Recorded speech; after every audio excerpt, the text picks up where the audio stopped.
ఈరోజు మహమ్మదాబాద్ మండలం మహమ్మదాబాద్ విలేజ్లో గ్రామ పంచాయతీ దగ్గర బ్రహ్మంగారి యొక్క ఉత్సవాలు జరుగుతున్నాయి. సార్ మీ పేరు? సార్ మా పేరు చిన్నయ్యపల్లె పంతులు చెన్నయ్య గారు. మరి గత 3 నెలల నుంచి ఈ వీరబ్రహ్మేంద్ర స్వామి నాటకాన్ని 20 మంది భక్తులతో ప్రతిరోజు ప్రాక్టీస్ పెట్టి మరి చివరిసారిగా ఈరోజు రెండవసారిగా ఆడుతున్నాము ఈ ఆటని. వీరబ్రహ్మేంద్ర స్వామి వారి కృప వల్ల మా అందరికీ ఆశీస్సులు కలగాలని కోరుకుంటూ సెలవు తీసుకుంటున్నాను. అలాగే ఈ యొక్క బ్రహ్మంగారి నాటకంలో ఈ యొక్క కళా నాటకంలో మీరు ఎన్ని రోజుల నుంచి, అంటే ఈ యొక్క వృత్తిలో ఎన్ని సంవత్సరాలుగా మీరు పాల్గొంటున్నారు? నేను మామూలుగా 15 సంవత్సరాల నుండి 15-20 సంవత్సరాల నుండి పంతులుగా పనిచేస్తున్నాను. ఇప్పుడు నాకు మామూలుగా 60 సంవత్సరాలు ఉంటాయి.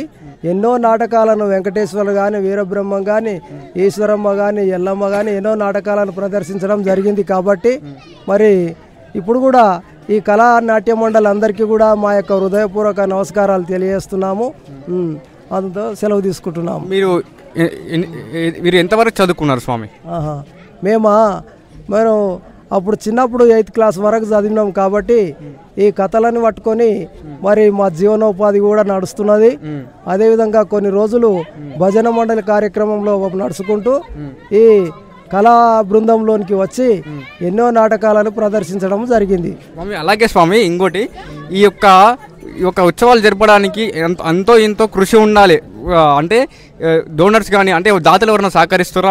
మీరే చందాల రూపంగా వేసుకొని ఈ యొక్క ప్రోగ్రామ్ని నిర్వహిస్తున్నారు స్వామి? ప్రతి ఒక్క భక్తుడు, కళాకారులు అందరూ మరి ఈ సంవత్సరం లోపల అంటే 5,000 నుంచి 6,000 వరకు ఎవరో తోసిన కాడికి 1000 రూపాయలు కానీ 1,500 కానీ ఇట్లా మామూలుగా వాళ్ళకు తోసినట్లు ఇస్తారు. ప్రతి ఒక్క భక్తునికి కూడా 6-7 వేల ఖర్చు వస్తుంది. కాబట్టి మొత్తం టోటల్గా ఈ నాటకానికి 6 రోజుల కార్యక్రమాన్ని నడిపించడానికి 1,50,000 రూపాయల ఖర్చుతో కూడుకున్నది. కాబట్టి ఈ కళానాట్య మండలి అంతా మరి ఖర్చుతో కూడుకున్నటువంటిది. దాతలు కూడా సహకరిస్తే బాగానే ఉంటుందని కోరుకుంటున్నాను. అలాగే స్వామి, ఇంకోటి ఈ యొక్క కార్యక్రమం నిర్వహిస్తున్నారు కదా, మీరు ఎన్నో ఇది ఇక్కడ ఈ పంచాయతీ దగ్గర నిర్మించడానికి ఎన్నో సంవత్సరం ఇది, అంటే గతంలో కూడా ఇక్కడ నిర్మించారా? మేము మొదలు ఇక్కడనే మహమ్మదాబాద్ మా గ్రామ పంచాయతీ దగ్గరనే ఇల్లు. మరి అప్పటి నుండే మేము మొట్టమొదలు సత్య హరిశ్చంద్ర నాటకాన్ని మొదలుకొని మరి ఎన్నో నాటకాలు ప్రదర్శించడం జరిగింది. ఇప్పుడు కూడా ఈ 2025లో వీరబ్రహ్మం గారి నాటకాన్ని ప్రదర్శించడం జరుగుతుంది అన్నట్లు. అలాగే స్వామి, ఈ యొక్క బ్రహ్మం గారి యొక్క జీవ చరిత్ర ఏమైనా చెప్పగలుగుతారా స్వామి మీరు? చెప్పగలుగుతాం. చెప్పండి స్వామి కొద్దిగా.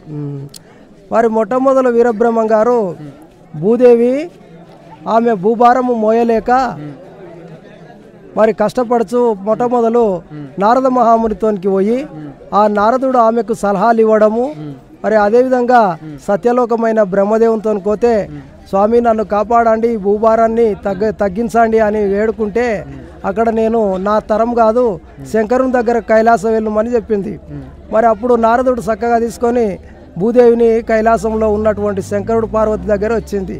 అక్కడ వాళ్ళు కూడా ఏం చెప్పిండ్రు, అమ్మ ఇది భూభారం అంటే సామాన్యమైనటువంటి విషయం కాదు, నా తరం కాదు, మీరు కూడా అక్కడ వైకుంఠంలో ఉన్న విష్ణు లక్ష్మీదేవితో పోతేనే మీ భూభారం తగ్గించడానికి ఆయన అయితేనే సరిపోతాడు, ఎవరైతే ఇతర దేవతలు సరిపోరని చెప్పిండు. మరి అప్పుడు ఆ నారద మహాముని దేవేంద్రుడు, నారదుడు, శంకరుడు, బ్రహ్మదేవుడు అందరూ కలిసి విష్ణుమూర్తి దగ్గర వచ్చి వేడుకున్నంతలో సరే తప్పకుండా నేను భూలోకంలో మరి జన్మించి ప్రకృతాంబ పరిపూర్ణాచారి విశ్వబ్రాహ్మణ కుటుంబంలో జన్మించి వీరబ్రహ్మం గారిగా జన్మించి నేను భక్తులకు ఎన్నో విధాలుగా మరి న్యాయాన్ని చేకూరుస్తానని చెప్పి ఆయన బ్రహ్మంగారు ఆ ప్రకృతాంబ పరిపూర్ణాచారికి పుట్టగానే ఆయన తల్లిదండ్రులు మరణించుండు. తర్వాత ఆత్రి మహాముని అనేటటువంటి ముని చేతిలో పెట్టి ఆ బాలుని వెళ్ళిపోతే వీరపాపమంబ వీరభోజాచారి వారు పెంచి పెదగేసిన తర్వాత మరి అక్కడ నుండి గరిమిరెడ్డి అచ్చమ్మ గారి దగ్గరకు వచ్చిండు. ఆ అచ్చమ్మ గారి నుంచి అక్కడ గోవులను గాయకుంచు రవ్వలకొండ అనేటటువంటి గృహంలో కాలజ్ఞానాలు రాసిండు. ఆ కాలజ్ఞానాలు రాసుకుంటూ మళ్ళీ అక్కడ నుంచి ఆ బ్రహ్మానందరెడ్డి అనేటటువంటి ఎవరు అచ్చమ్మ గరిమిరెడ్డి కుమారునికి కండ్లు లేవు కాబట్టి ఆయన కండ్లు ఇచ్చిండు. ఆ కండ్లు ఇచ్చిన తర్వాత మరి అక్కడ నుండి వీరబ్రహ్మం గారు తీర్థయాత్రలు చేసుకుంటూ వెళ్ళిపోయి శివకోటయ్య ప్రమదాంబ అనేటటువంటి వారికి మరి లక్ష్మీదేవి వరంతోని ఆ గోవిందమ్మ ఉడుతుంది కాబట్టి ఆయనను వివాహం చేసుకున్నంత వరకు జరుగుతుంది. అలాగే స్వామి ఇంకోటి స్వామి, ఈ వీరభద్ర స్వామి గారు సమాధి కావడానికి కారణం చెప్పగలుగుతారా స్వామి? ఆ సమాధి కావడానికి కారణం అంటే జీవ సమాధి ఎవరు చెప్పలేరు ఈ భూలోకంలో. ఎంతోమంది దేవతలు ఉన్నారు కానీ ఎంతోమంది మహానుభావులు ఉన్నారు కానీ జీవ సమాధి మాత్రం అయినటువంటి వాళ్ళు ఈ ఒక్క వీరబ్రహ్మం గారు మాత్రమే. ఇప్పటికీ కూడా ఆయన జీవ సమాధి లోపల సజీవంగానే ఉన్నాడు. ఆయన జపం ఎప్పుడైతే ఆగిపోతుందో అప్పుడు మళ్ళీ వీరభోగ వసంతరాయుడుగా జన్మిస్తానని ఆయన కాలజ్ఞానంలో రాయడం జరిగింది. అలాగే స్వామి ఇంకోటి, స్వామివారు చూసుకుంటే స్వామివారి యొక్క దగ్గర సిద్ధయ్య అనే క్యారెక్టర్లు, అలాగే చాలా నాటకంలో క్యారెక్టర్లు ఉంటాయి. అలా ఎంతమంది క్యారెక్టర్ శిష్యులు ఉండేవాళ్ళు స్వామి? బ్రహ్మం గారికి అవును స్వామి.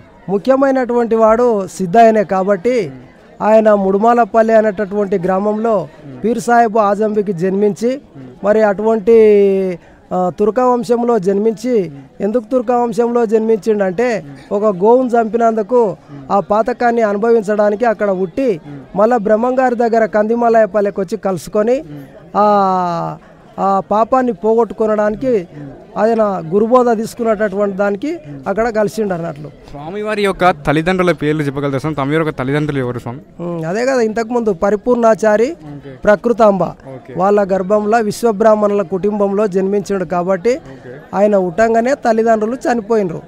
ఆ నుంచి కాలక్షేపం నడుచుకుంటా తీర్థయాత్రలు తిరిగి లాస్ట్కు జీవ సమాధి అవుతాడు ఆయన. ధన్యవాదాలు స్వామి.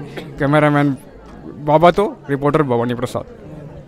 పాటు జరుగుతుంది కదా, మీకు డైలీ వస్తుంది కదా, మీకు ఎలా అనిపిస్తుంది అన్న? ఇక్కడ డైలీ చాలా బాగా అనిపిస్తుంది. ఇట్లా ప్రతి ఊళ్ళో ప్రతి విలేజ్లో కూడా ఇట్లా వీధి నాటకాలు ఆడి మన సాంప్రదాయాన్ని ఇంకా ముందరికి తీసుకుపోవాలని మనం కూడా మన వంతు సాయంగా ఎంకరేజ్ ఖచ్చితంగా చేయాలని మేము విశ్వ హిందూ పరిషత్కి వెళ్ళి అందరినీ కోరుకుంటున్నాము.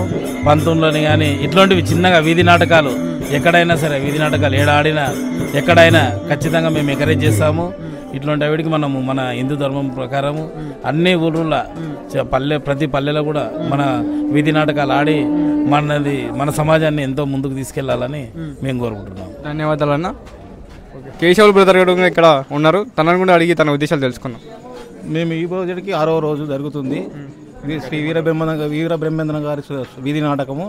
దీనివల్ల ఇప్పటి చదువుకునే పిల్లలకు కానీ ఫ్యూచర్ వచ్చే పిల్లలకు కానీ ఈ రోజు రేపు టీవీలు ఫోన్లకు అలవాటు పడ్డ దినంలో ఈ వీధి నాటకాల గత చరిత్ర ఏందనేది తెలుస్తుంది కాబట్టి చాలా మంచిగా ఉంటుంది.